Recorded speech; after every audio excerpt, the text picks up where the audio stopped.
Good morning students. मैं आज आप लोगों को इनफाइनाइट सीरीज के एक अत्यंत महत्वपूर्ण टॉपिक कंपैरिजन टेस्ट्स की चर्चा करूंगा। इसके पहले हम लोगों ने स्टैंडर्ड सीरीज पी सीरीज के रूप में अध्ययन किया था।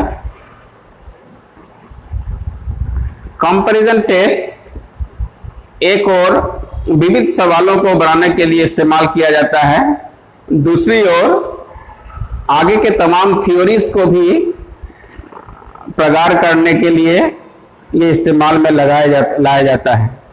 तो आज हम लोग कंपैरिजन टेस्ट का विस्तृत अध्ययन करेंगे। इससे एक और सवालों को बल मिलेगा, गति मिलेगी। और कंपैरिजन टेस्ट अमूमन तब लगाया जाता है जब दिए हुए सीरीज को किसी स्टैंडर्ड सीरीज जैसे ज्योमेट्रिक प्रोग्रेशन, ज्योमेट्रिक सीरीज या फिर पी सीरीज या फिर दूसरे किसी स्टैंडर्ड सीरीज की तुलना में हम लोग अध्ययन कर लेते हैं। आज हम लोग का आशय कॉन्वर्जेंस, जिसके तहत कंपैरिजन टेस्ट है, और सीरीज का कॉन्वर्जेंस या डाइवर्जेंस हम लोग कंपेयर करके स्टैंडर्ड सीरीज के एवज में कर लेते हैं। तो आज हम लोग का विषय वस्तु होगा comparison test. Comparison tests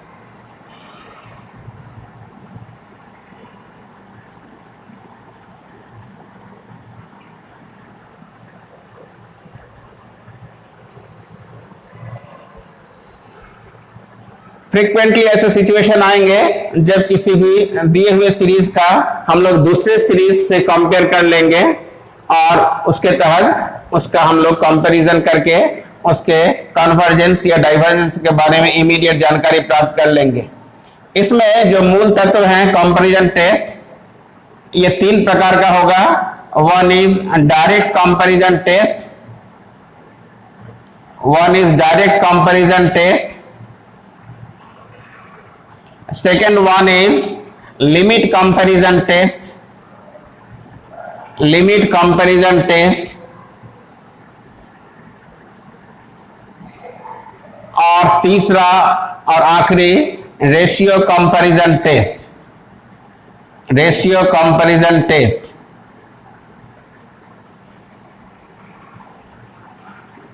short में इसको हम लोग डीसीटी कहेंगे, इसको एलसीटी और इसको आरसीटी।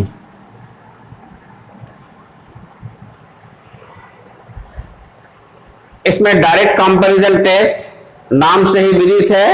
ये डायरेक्ट का मतलब ये स्वतः स्वयं सिद्ध है, अर्थात किसी सीरीज के कन्वर्जेंस को टेस्ट करने के लिए हम एक ऐसे सीरीज का उपयोग कर लिए जिसके बारे में जानकारी है वो कन्वर्ज कर रहा है या डाइवर्ज कर रहा है, तब दिए हुए सीरीज की जानकारी हमको तुरंत मिल जाएगी। इसकी हम लोग व्याख्या यहां पर करें तो डायरेक्ट कंपैरिजन टेस्ट क्या है इसके बारे में हम लोग जाने। Direct comparison test, that is DCT. Let summation UN and summation VN, suppose ये दो इनफाइनाइट सीरीज हैं, be series of positive terms such that un is less than vn, or it can at best be un is less than equal to vn for all n, then summation un is convergent if summation vn is convergent।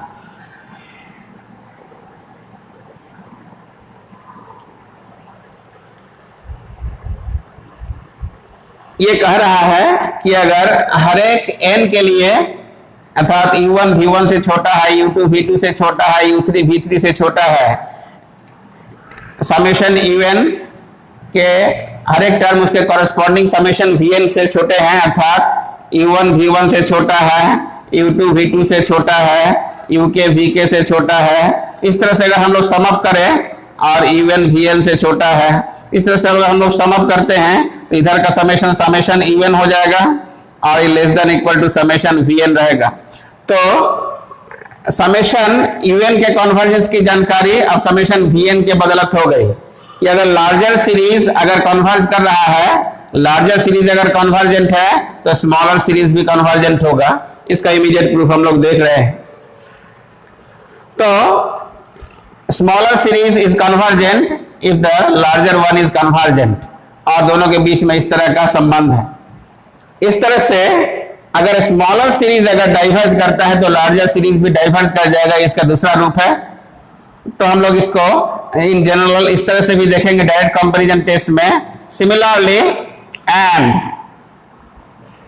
If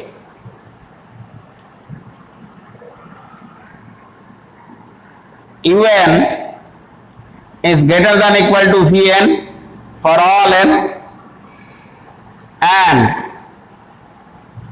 summation Vn is divergent, then Vn अगर diverge कर रहा है अर्थात इसका summation infinity की ओर प्रवृत्त है तो उससे बड़े सीरीज का भी सम इंफिनिटी बल्कि लार्जर इंफिनिटी होगा by rule. Then if summation Vn is divergent, क्योंकि सीरीज डाइवर्ज तभी करता है जब उसका सम इंफिनिटी की ओर प्रवृत्त हो।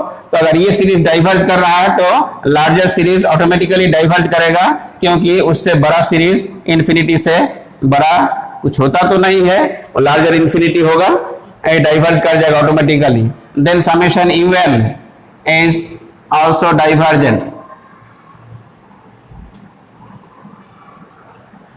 If the smaller series is divergent and UN is bigger than Vn for all n, then summation UN is also diverge. तो ये डायरेक्ट कंपैरिजन टेस्ट है कि स्मॉलर सीरीज का छोटा हिस्सा और स्मॉलर होगा तो कन्वर्जेंट सीरीज का स्मॉलर पार्ट कन्वर्ज करेगा और लार्जर सीरीज का उससे किसी डाइवर्जेंट सीरीज का लार्जर पार्ट ऑटोमेटिकली डाइवर्ज करेगा। ये हम लोगों को सूचना इमीडिएट है, that is called immediate test, immediate comparison test. इसको और भी परिष्कृत रूप में हम लोग इस प्रकार से देखते हैं कि अगर किसी सीरीज समेशन UN और Vn के लिए अगर हमारे पास UN is less than k Vn आ जाए, where k is any positive real number, then convergence या डाइवर्जेंस n सफिक्स के लिए होल्ड कर रहा है, constant is not a barrier, then summation UN is less than equal to k times summation Vn।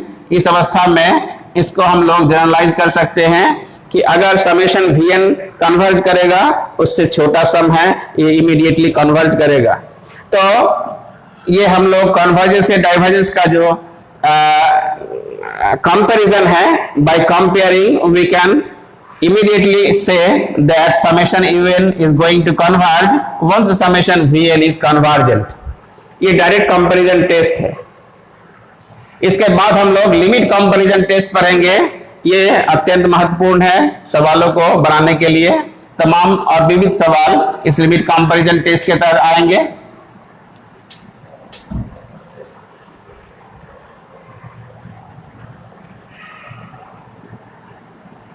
उससे पहले डायरेक्ट कंपैरिजन टेस्ट को हम लोग समझने के लिए ऐसा हम लोग काम करें। फॉर एग्जाम्पल एक एग्जाम्पल दे दें। सपोज हमें test the convergence of summation 1 over log n। Suppose हमें log n का कन्वर्जेंस प्राप्त करना है।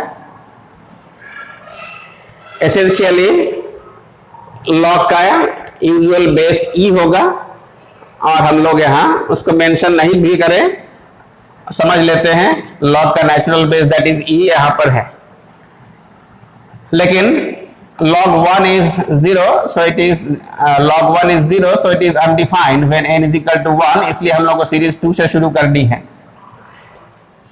तो इस सीरीज के कन्वर्जेंस के बारे में हम लोग को ज्ञात करना है, तो हम लोग डायरेक्ट कंपैरिजन टेस्ट का कैसे इस्तेमाल करें।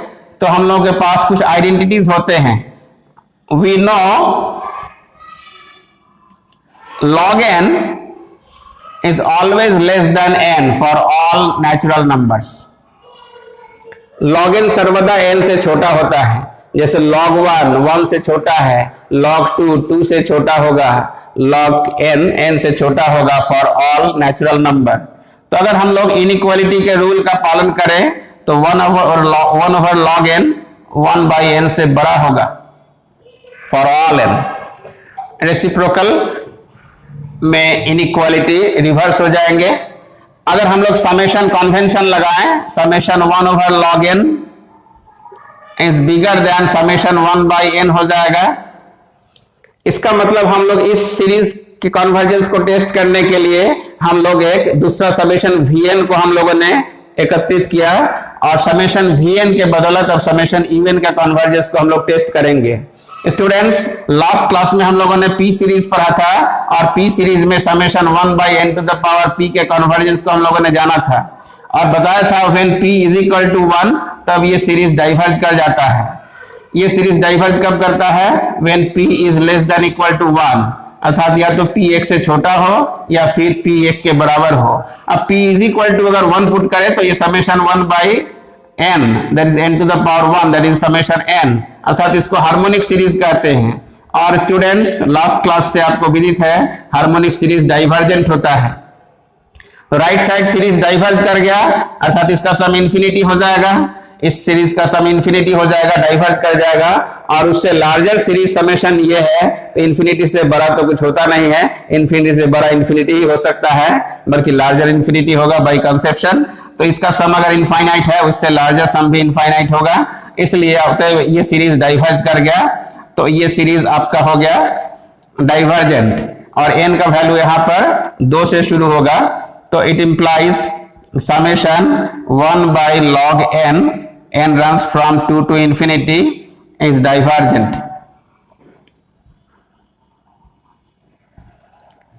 n बराबर जब आपने 2 से शुरू किया तो n इज इक्वल टू 1 नहीं रहेगा, फिर ये सीरीज यहां 2 से शुरू हो जाएगा क्योंकि n इज इक्वल टू आपने 2 से शुरू किया था और n is equal to 2 to infinity, ये 1/2 से शुरू होगा।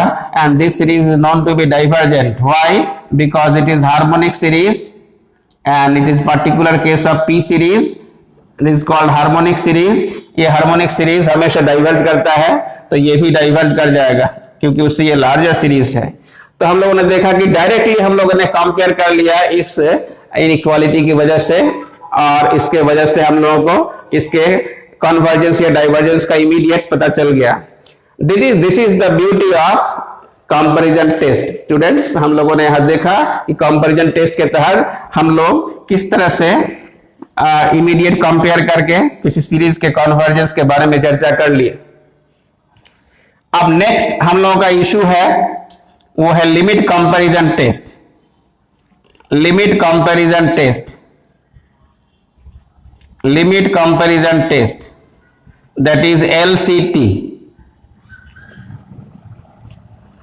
इसके तहत भी 2 सीरीज की चर्चा होगी, समेशन UN और summation VN। Let summation UN and summation VN be 2 series या बी सीरीजेस, जिसको हम लोग ऐसे लिखेंगे, of positive terms, be 2 series of positive terms such that limit UN over VN n tends to infinity is equal to L, where L is some definite number which is non-zero.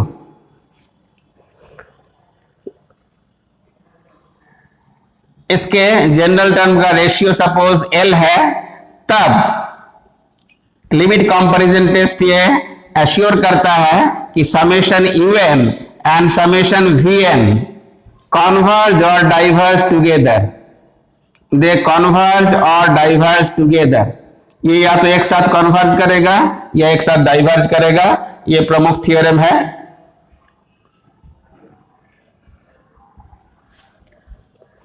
अर्थात summation even का convergence test करने के लिए आपने एक सहायक श्रेणी का निर्माण किया। इस सहायक श्रेणी के चलते इस टेस्ट का एक दूसरा भी नाम है auxiliary series test. Auxiliary series test अर्थात एक सहायक श्रेणी ऑक्सिलरी सीरीज का आपने निर्माण किया, ऑक्सिलरी सीरीज टेस्ट, इसको हम लोग AST भी कहते हैं। इस क्रम में हम लोगों ने देखा कि लिमिट कंपैरिजन टेस्ट या ऑक्सिलरी सीरीज टेस्ट, ये इस टेस्ट का नाम है जिसमें समेशन इवन और समेशन वीएन का कन्वर्जेंस साथ साथ होगा। अर्थात समेशन इवन का कन्वर्जेंस टेस्ट करने के लिए समेशन वीएन को हम लोगों ने इनवाइट किया, जिसके कन्वर्जेंस के बारे में हमको रेडीली जानकारी है कि समेशन वीएन कन्वर्ज या डाइवर्ज कर रहा है। Then summation even and summation V N converge और डाइवर्ज टुगेदर। इसको हम लोग इसको प्रूफ कर लेंगे, इसको हम लोग प्रूफ कर लेंगे। तो स्टूडेंट्स, आपको अगर पहले से लिमिट का ज्ञान है, किसी फंक्शन का लिमिट L है, इसका क्या तात्पर्य है, इसको हम लोग यहां पर अनुवाद करेंगे, तो शायद इसको प्रूफ करना आपके लिए सहज होगा। आप लोग स्टूडेंट्स +2 के दरमियान लिमिट का अध्ययन किया था, शायद आपको एप्सिलॉन डेल्टा रिलेशन लिमिट का आता होगा। अगर किसी फंक्शन का लिमिट, सपोज इसका लिमिट हम लोगों ने 4 पाया, किसी फंक्शन का लिमिट अगर L है, लाइक दिस, इसका लिमिट L है, इसका मतलब हम लोग क्या समझते हैं कि x टेंड्स टू 2 के में इस फंक्शन का वैल्यू 4 की ओर अग्रसर हो रहा है। इसका मतलब हम लोग समझते हैं इस फंक्शन और 4 के बीच का जो डिफरेंस है वो धीरे धीरे मिनिमल हो रहा है, छोटा से छोटा संकीर्ण हो रहा है। कब? जब x धीरे धीरे 2 की ओर बढ़ रहा है। When x is gradually approaching to 2, इसका मतलब x और 2 के बीच का भी फासला सिकुड़ रहा है, तो इन दोनों के बीच का भी फासला सिकुड़ रहा है। तो ये लिमिट का अभिप्राय है। इसी लिमिट का अभिप्राय को हम लोग यहां पर अनुवाद करेंगे कि इस फंक्शन का लिमिट L है, इसका मतलब इसके और L के बीच का फासला भी धीरे धीरे छोटा हो रहा है। इस बात को यहां पर हम लोग अनुवाद करेंगे। given limit n tends to infinity un over vn is equal to L, then हम लोग क्या निष्कर्ष निकालें? यहां पर हम लोग निष्कर्ष ऐसा निकालें कि then for a given epsilon positive, howsoever small, कितना भी स्मॉल क्यों ना हो, इसका मतलब इन दोनों के बीच का फासला कितना भी छोटा क्यों ना हो, हम लोग कर सकते हैं। अर्थात इसका लिमिट अगर L है, इसका मतलब इवन बाई Vn और L के डिफरेंस को हम लोग छोटा से छोटा कर सकते हैं। कब? जब n और अनंत के बीच का फासला भी छोटा से छोटा होता जाए। इसका तात्पर्य गणित के संदर्भ में यह है कि n बहुत विशाल हो जाए। इन्फिनिटी एक ऐसी संख्या है, हम लोग को प्रकृतिगत ज्ञान नहीं है, लेकिन हम लोग कह सकते हैं n बहुत विशाल है, अत्यंत विशाल है। ऐसे विशेषण देके शायद हम लोग अपने आप को समझा लेते हैं, क्योंकि इन्फिनिटी का दायरा कितना बड़ा विस्तृत है हम लोगों को कभी विदित नहीं हो सकता है। हम लोग n को बहुत विशाल या शक्तिशाली मान सकते हैं। n टेंड्स टू इन्फिनिटी का अर्थात अभिप्राय है कि n is very large, sufficiently large. n tends to infinity का मतलब एप्सिलॉन के चुनने पर हमको क्या मिलेगा? देयर एग्जिस्ट्स, एक बड़ा इंटीजर मिलना चाहिए। There exists a positive integer, there exists a positive integer m such that un by vn minus L को क्या होना चाहिए? छोटा से छोटा होना चाहिए। इन दोनों का वैल्यू, इन दोनों के बीच का फासला सिकुड़ना चाहिए, छोटा से छोटा होना चाहिए। For all n greater than equal to m, इसका मतलब n बहुत विशाल हो। बहुत विशाल का मतलब n एक स्टेज के बाद m से उसका वैल्यू हमेशा बड़ा हो, अर्थात एक स्टेज के बाद इन दोनों का फासला छोटा से छोटा हो जाए, अर्थात n सफिशिएंटली लार्ज हो। अब इसको हम लोग मॉड को तोड़ने का प्रयास करेंगे। तो इवन बाई Vn, इनइक्वालिटी आपने पढ़ा है, this lies between plus epsilon and minus epsilon. अब for all n no less than m, L सबों में जोड़ दिया जाए, adding L on all sides, it is even by V N lying between L plus epsilon for all N no less than M. Students, L कैसा चीज है? L is a definite number, it is a definite number, a definite non zero number, that is a fixed number, a definite non zero number, ये real number है, definite. अब हम लोग L constant है, L fixed है, और epsilon हमारे चुनने के ऊपर है, एप्सिलॉन हमने चुना है तो वो भी गिवन है, ये भी फिक्स्ड है, ये भी फिक्स्ड है, दोनों का सम भी फिक्स्ड होगा, और even V N positive quantities है, आप क्रॉस मल्टीप्लाई अचानक कर सकते हैं, because V N is positive, बिना खौफ के आप वी एन से मल्टीप्लाई कर सकते हैं, taking advantage that U N and V N are all positive terms. अब दोनों ओर आप समेशन ऑपरेट कर देंगे, summation V N is less than summation U N is less than L plus epsilon summation V N. तो हमारे पास ये इनइक्वालिटी है, L minus epsilon summation V N less than summation U N less than L plus epsilon summation V N. यहाँ L और epsilon fixed है, अर्थात L और एप्सिलॉन दोनों ही डेफिनिट है, दोनों के मान विदित है, क्योंकि ये तो उसका लिमिट है, वो फिक्स्ड है, एक कांस्टेंट समझा जाएगा। तो अभी थोड़ी देर पहले हम लोगों ने टेस्ट देखा था, डायरेक्ट कंपैरिजन टेस्ट, कि summation U N is less than अगर समेशन के वी एन है, where K is some definite constant, then summation V N अगर कन्वर्ज करता है तो उसका स्मॉलर कॉरेस्पॉन्डिंग सीरीज भी कन्वर्ज करेगा, अर्थात smaller than to any convergent series is convergent. Convergent series से स्मॉलर कोई भी सीरीज कन्वर्ज करेगा, और डाइवर्जेंट सीरीज से लार्जर कोई भी सीरीज डाइवर्ज करेगा। अगर ये डाइवर्ज कर रहा है तो उससे जो लार्जर होंगे वो ऑलरेडी डाइवर्ज करेंगे। ये कॉन्सेप्ट है, smaller to any convergent series is convergent and larger to any divergent series is divergent, अर्थात ये इन्फिनिटी की ओर मुखातिब हो रहा है। तो यहां पर इसका हम लोग यूज करेंगे कि समेशन वी एन अगर कन्वर्ज करता है तो उससे smaller sum summation U N का है, तो ये अगर कन्वर्जेंट है तो summation U N automatically convergent होगा।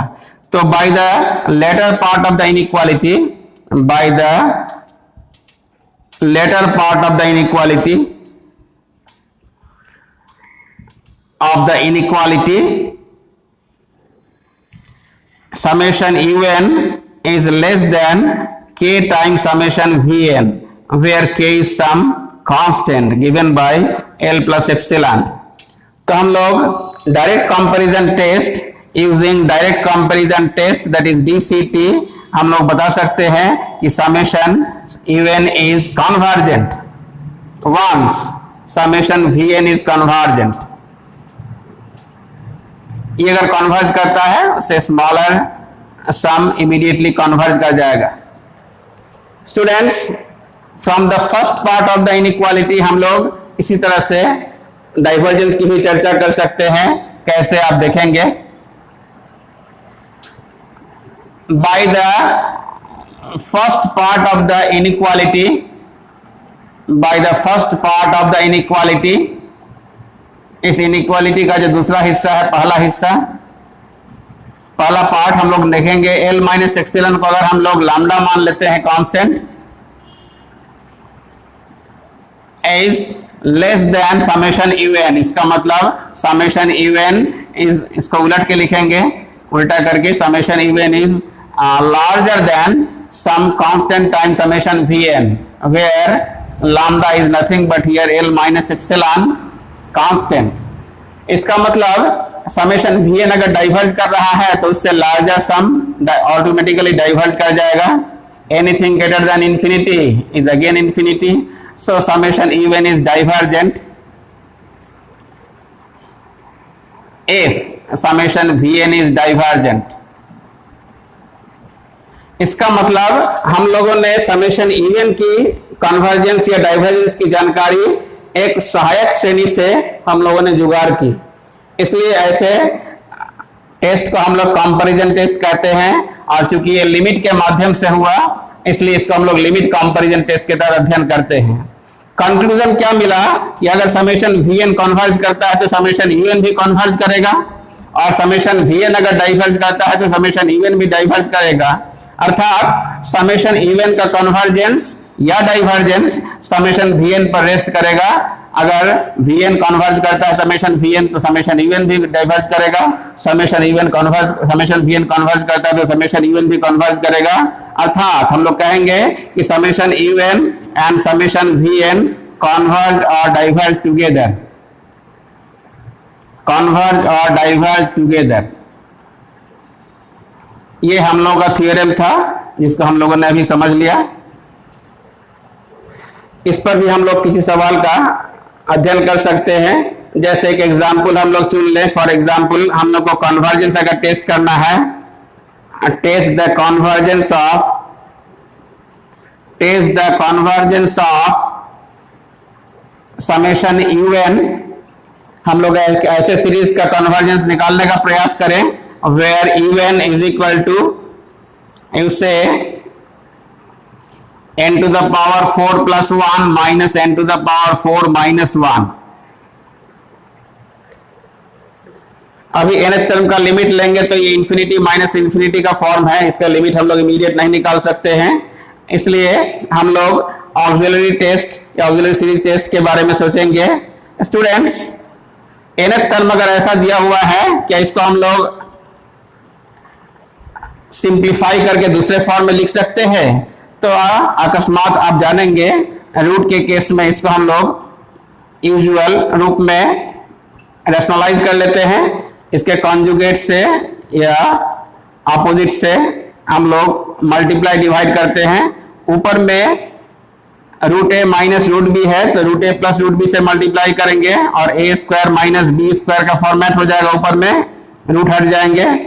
तो ऐसे करने से आपके पास जो बचेगा ये ऊपर में 2 रहा और नीचे में n4 प्लस 1 और n4 माइनस 1 रहा आफ्टर रैशनलाइजेशन। तो आफ्टर रैशनलाइजेशन ये स्टेप है, आफ्टर रैशनलाइजिंग या आफ्टर रैशनलाइजेशन। अब स्टूडेंट्स, समेशन Un का कन्वर्जेंस समेशन Vn के कंधे पर रखकर चलाना है। अर्थात एक समेशन Vn का अभिप्राय बनना चाहिए जिससे हम लोग कंपेयर कर सके और ये इस कंपैरिजन टेस्ट के तहत इसका हम लोग आशय निकाल सके। स्टूडेंट्स, n4 स्क्वायर रूट में अगर डालते हैं तो n4 का स्क्वायर रूट क्या होता है स्टूडेंट्स? n square. कांस्टेंट को आप अभी तत्काल दिमाग से निकाल दें क्योंकि कांस्टेंट का कोई वजूद नहीं है इंफिनिटी के संदर्भ में। तो इसके डिग्री या ऑर्डर को हम लोग देख लें। n4 का स्क्वायर रूट n स्क्वायर है, तो anything something constant upon n square. तो हम लोग एक ऐसा सीरीज ऑक्सिलरी सीरीज का निर्माण करें, कंस्ट्रक्ट या कंसीडर एन ऑक्सिलरी सीरीज। एक सहायक श्रेणी को हम लोग यहां इनवाइट करते हैं, auxiliary series summation Vn, where Vn का ऑर्डर क्या हो? That is 1 upon n square order का हो। क्योंकि n टू द पावर 4, यहां भी n to the power 4 square root निकालेंगे तो ये 1 अपॉन n स्क्वायर ऑर्डर का होगा। तो हम लोगों ने इस सहायक श्रेणी को यहां इन्वाइट किया और अब इसको लिमिट कंपैरिजन में टेस्ट कर लेंगे कि Un बाई Vn का लिमिट एक्चुअली होता कितना है। तो यहां पर Un को हम लोगों ने लिख लिया और Un का वैल्यू क्या था स्टूडेंट्स? दैट इज ये Un का वैल्यू है 2 ओवर कितना था स्टूडेंट्स? इसमें से n4 शायद आप कॉमन निकाल सकते हैं तो ये 1 प्लस 1 बाई n4 रहा और सेकेंड से अगर n4 कॉमन निकालें, सेकेंड फैक्टर से n4 कॉमन निकालें, it is 1 minus 1 by n4 रहा और होल डिवाइडेड बाई Vn है। तो अगर Vn से पूरे को डिवाइड कर देंगे दिस वाज योर Un और उसको Vn से डिवाइड करेंगे तो n स्क्वायर वापस ऊपर जाएगा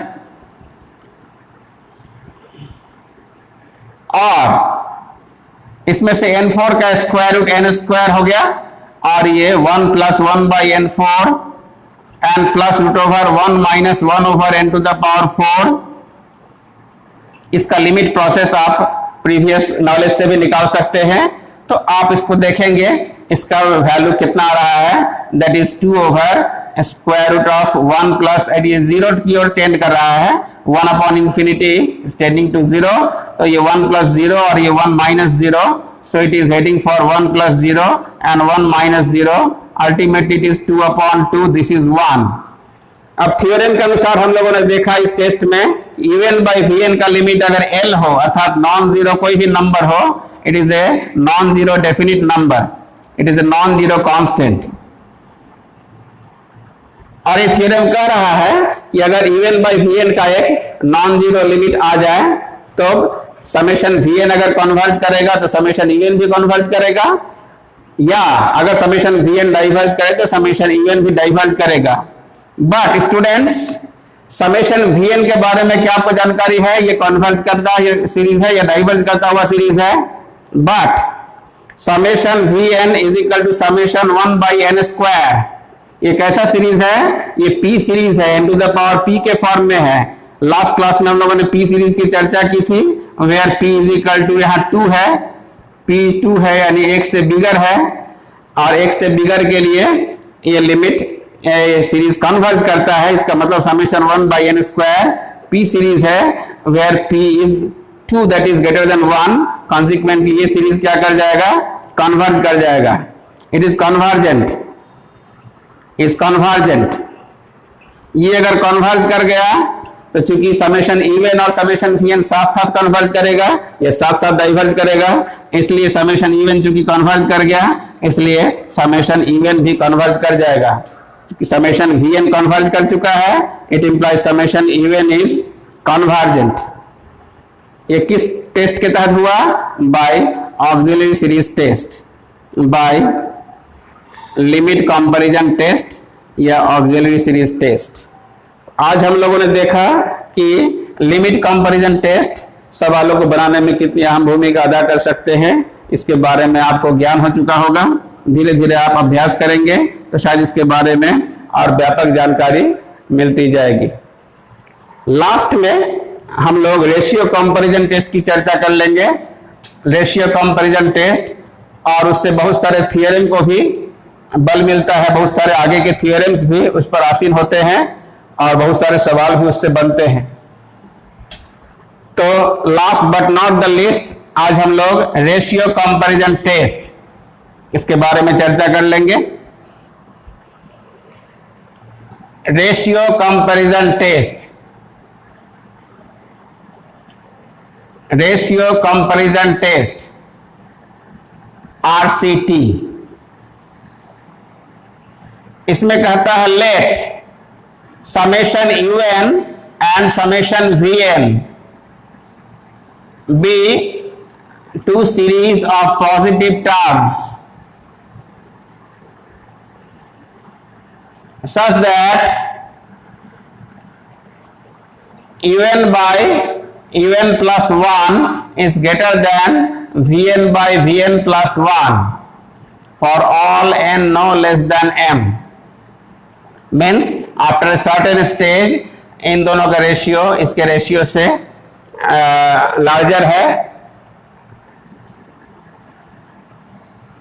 then summation even is convergent if summation VN is convergent. अर्थात यहां भी इसके कंधे पर हम लोग बंदूक रख के चला रहे हैं, अर्थात समेशन इवन का कन्वर्जेंस जांचने के लिए हम लोग समेशन VN का इस्तेमाल कर रहे हैं। इसी प्रकार again if UN by UN plus 1 is less than VN by VN plus 1 for all n no less than m, then summation even is divergent. ये डाइवर्ज करेगा कब, if summation VN is divergent.